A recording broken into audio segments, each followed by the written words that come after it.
Hello, I am Rabbi Tuvia Bolton speaking to you from my home in the Holy Land in Kfar Chabad, Israel, with a 3 to 4 minute message about anti-Semitism and what positive message we can learn from it.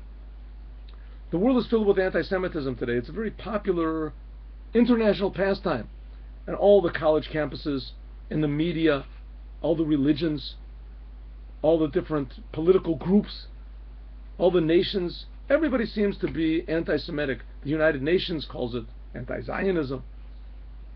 Where does it come from? What's the reason? There are a lot of explanations, but none of them really hold water. Because in fact, the Jews are probably the only nation, race, religion that never had any designs for world conquest, as people say. The English did, the French did, the Spanish did, Romans did, Greeks did. Even the Portuguese did, but the Jews never did. So why did everybody hate them? One reason is that it began with Abraham. Abraham had a message, and this message made everybody mad, to the point where Abraham was called Ha-Ivri. Ha-Ivri, now it's translated as Hebrew, but the word Ivri means on the other side.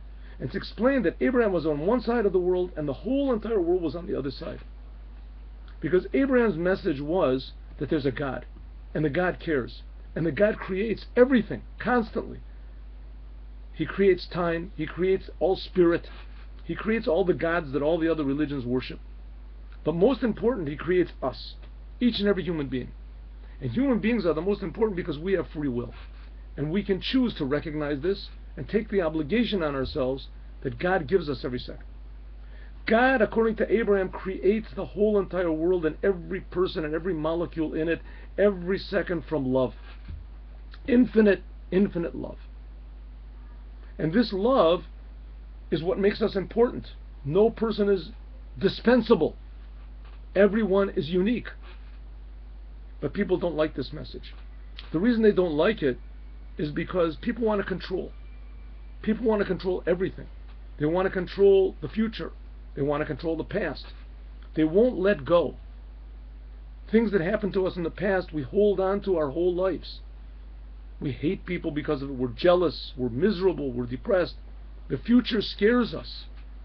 We don't know what is going to happen. It makes us feel bad. We have to have our comfort zones. We want to feel that we're God. But the fact is, the truth is that we're not. God is really infinitely good, infinitely kind. He has infinite faith in us. How can we destroy the anti-Semite which is within each of us? By feeling this, by feeling the oneness of God. And then, in fact, is the ideal job of the Jewish Messiah, the true Messiah. He'll bring the Jewish people back to the Torah, all of them. And you know, the Torah was given on Mount Sinai. It says when the Torah was given on Sinai, there was brought Sina, hatred, to the world. Because when God gave the Torah, on one hand, He showed His tremendous love to everyone. In the Torah, there's also 7 Noahide commandments, that He told us what our obligation is to make the world a better place. But on the other hand, He told us what we have to do. That we can't be God ourselves. We can't make up our own laws. And people don't like that message. From there comes anti-Semitism. And even a Jew doesn't know it, but he carries this message within him. Every single one of us. So if you're Jewish, go to the Torah. Go to your local Orthodox rabbi. Ask what a Jew really is. Argue. Investigate. Be curious. Think. Try it. Ta'amu u'ru'u ki tov Hashem. Taste and see that God is really good. And this will be the little bit of light that will push away all the darkness. And the world will realize the goodness, the meaning, the blessing, the peace, the joy that God is putting into the world every single instant.